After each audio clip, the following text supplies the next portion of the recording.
Assalamualaikum warahmatullahi wabarakatuh. Bismillahirrahmanirrahim. Alhamdulillahirabbil alamin. Wassalatu wassalamu ala asyrafil anbiya wal mursalin sayyidina maulana Muhammad wa ala alihi washabbihi ajmain, amma ba'du. Selamat bertemu kembali dengan saya Muhammad Tajib di channel Kampung Ilmu Al-Falah, channelnya orang-orang yang tetap istiqomah mencari ilmu. Pada kesempatan ini saya akan meneruskan ngaji tafsir tematik yang kami ambil dari kitab Nafahatul Quran. Temanya, wa inna lakum fil an'ami la ibrah. Wa inna lakum fil an'ami la ibrah.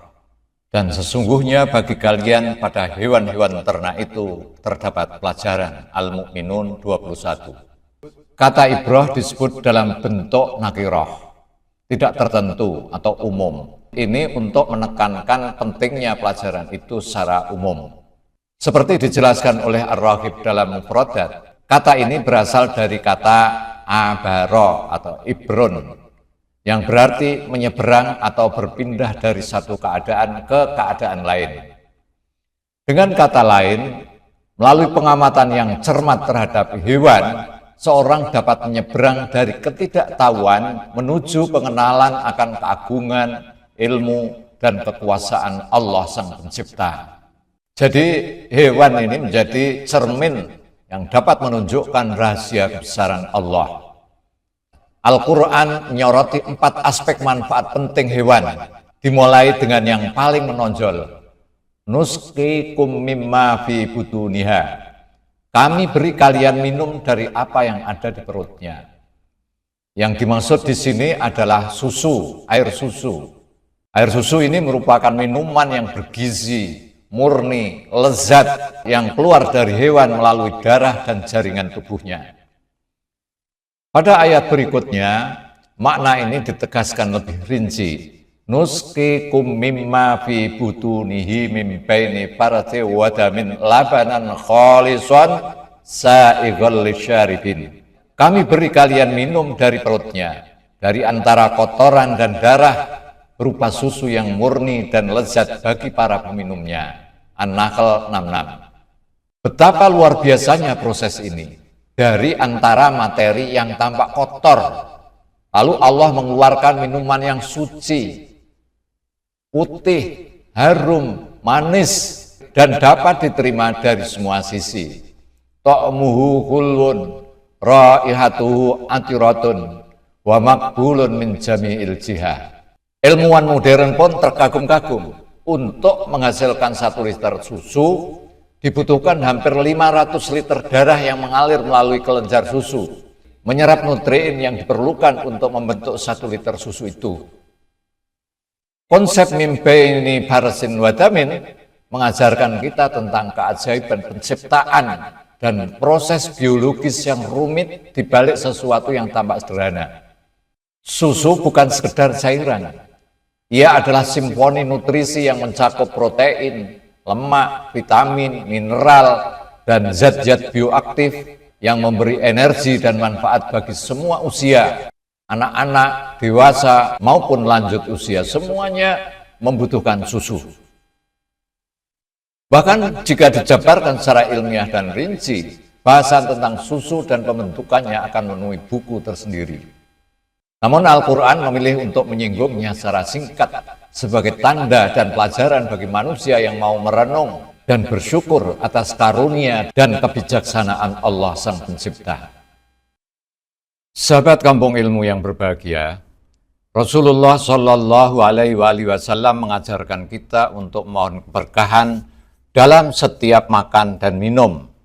Sebagaimana diriwayatkan, idza akala ahadukum ta'aman falyaqul Allahumma barik lana fih wa at'imna khairan minhu, wa idza syariba labanan falyaqul Allahumma barik lana fih wa zidna minhu, fa inni la a'lamu syai'an anfa'u fit ta'am wasyarabi minhu. Jika salah seorang dari kalian makan, minum, hendaklah ia berkata, ya Allah, berkailah kami dalam makanan ini, dan berilah kami makanan yang lebih baik dari ini. Dan jika ia minum susu, hendaklah ia berkata, "Ya Allah, berkailah kami dalam susu ini, dan tambahkanlah untuk kami. Sesungguhnya aku tidak mengetahui sesuatu yang lebih bermanfaat dalam makanan dan minuman selain itu." Tafsir Ruhul Bayan juz 5 halaman 48. Kemudian Al-Quran menyinggung manfaat kedua hewan berkaki 4 ini. Walakum fiha manafi'u katsirah. Dan bagi kalian pada hewan itu terdapat banyak manfaat. Ungkapan ini mencakup bulu, wol, dan rambut hewan yang dapat dijadikan pakaian atau alas tidur. Kulit, tulang, tanduk dapat dijadikan bahan untuk berbagai kebutuhan hidup. Bahkan kotoran hewan bisa dimanfaatkan sebagai pupuk untuk menyuburkan tanaman dan pertanian. Manfaat ketiga adalah daging yang dibuat makanan dari hewan itu. Wa minha ta'kulun. Dan dari sebagian hewan itu kalian makan. Meski ada peringatan terkait konsumsi daging terhadap orang tertentu dari sisi medis tentunya, tapi konsumsi daging dalam jumlah wajar tetap penting bagi manusia, karena daging menyediakan protein dan unsur penting yang sulit diperoleh dari tumbuhan. Namun Al-Quran menekankan keseimbangan dan mengingatkan agar tidak berlebihan dalam mengkonsumsi daging. Manfaat keempat yang disebutkan adalah kendaraan dan alat angkut. Wa 'alaiha wa 'alal fulki tuhmalun. Dan atas hewan itu dan kapal-kapal kalian diangkut. Al-Mu'minun ayat 21-22. Hewan menjadi sarana transportasi dan pengangkut beban. Layaknya kapal di daratan, khususnya di medan yang sulit atau di pegunungan, di mana kendaraan modern tidak bisa menjangkau. Hewan seperti onta, bigol, keledai menjadi vital dalam pengiriman perbekalan di wilayah yang terjal. Dengan demikian, Allah menempatkan beragam manfaat dan kemanfaatan pada hewan, sekaligus menyingkap kebesaran dan kemurahannya kepada manusia. Jadi, hewan dengan segala fungsi dan rahasianya menjadi tanda yang hidup bagi manusia untuk merenungkan, untuk bersyukur atas karunia Allah Sang Pencipta ini. Dalam ayat Al-Quran yang ke-6, Allah mengingatkan kita pada nikmat yang menuntun manusia untuk mengenalnya melalui berbagai manfaat hewan.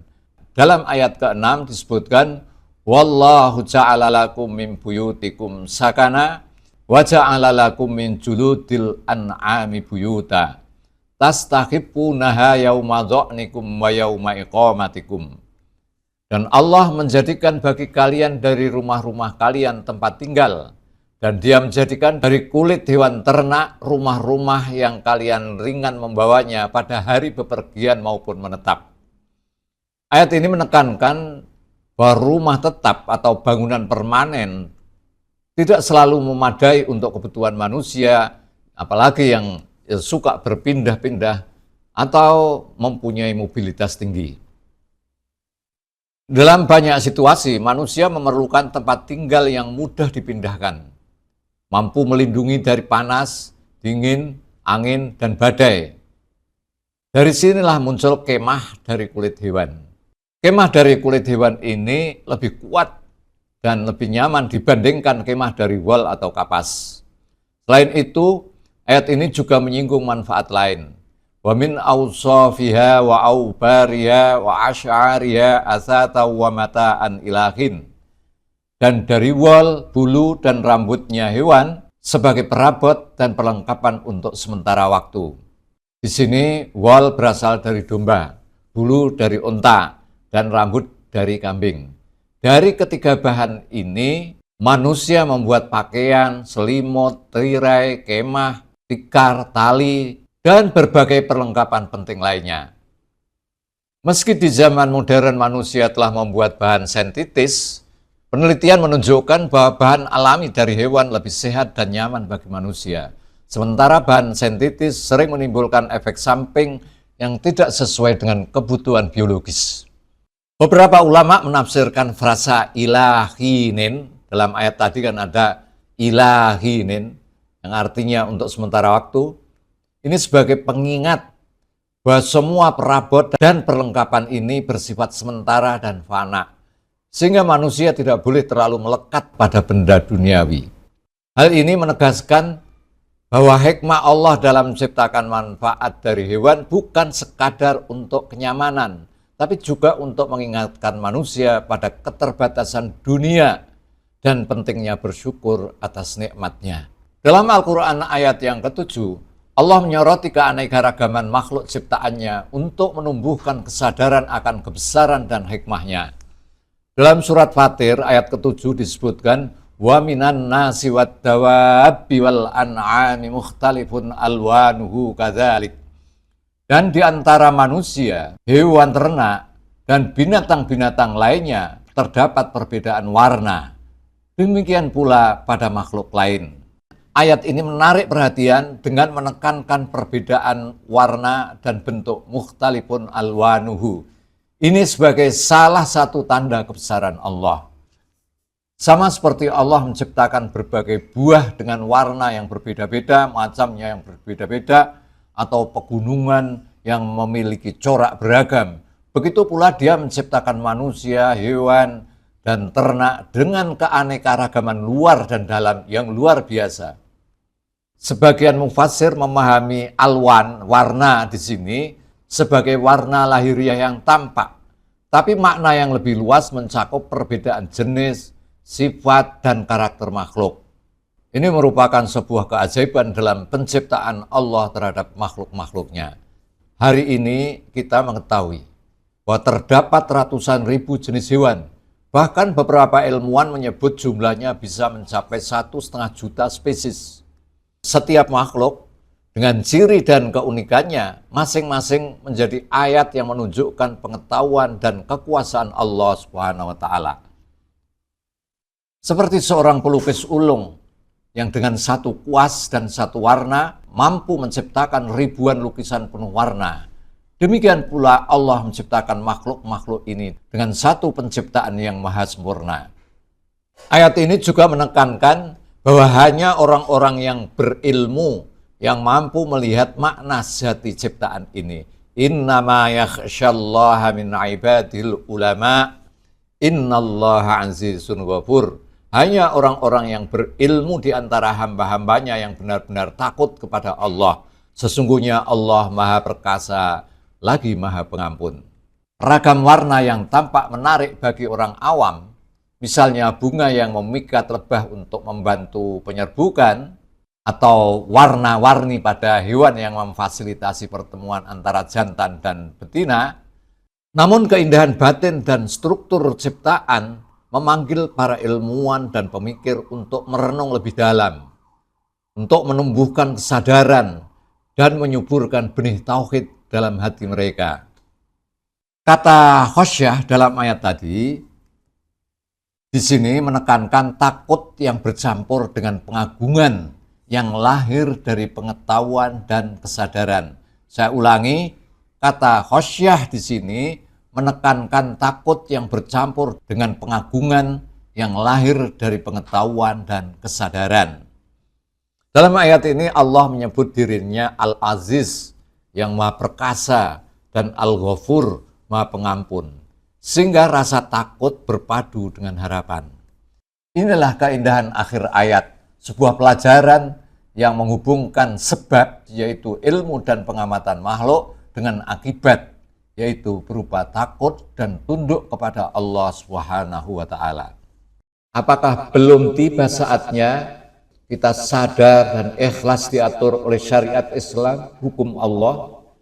Assalamualaikum warahmatullahi wabarakatuh. Muhammad Ajib.